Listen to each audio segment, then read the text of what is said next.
реакцию? Из интернета, в частности, Facebook, если быть точным. А почему вы решили присоединиться к ним? Ну, мы с коллективом посоветовались и решили принять участие в этом мероприятии. И мы выбрали стихотворение Александра Твардовского, отрывок из поэмы Василий Теркин.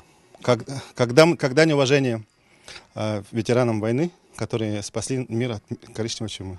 Тем более в этом году мы будем праздновать Великий праздник Победы, юбилей. Переправа, переправа, берег левый, берег правый, снег шершавый, кромка льда. Кому память, кому слава, кому темная вода, ни приметы, ни следа. Ночью первым из колонны, обломав у края лед, погрузился на понтонны первый взвод.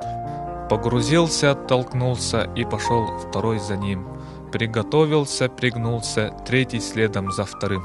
Как плоты пошли понтоны, громыхнул один, другой, басовым железным тоном, точно крыша под ногой.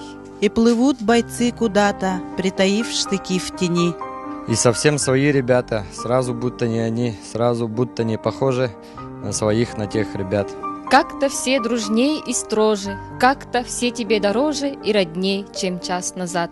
Поглядеть и впрямь, ребята, как по правде желторот, холостой ли он, женатый, этот стриженный народ.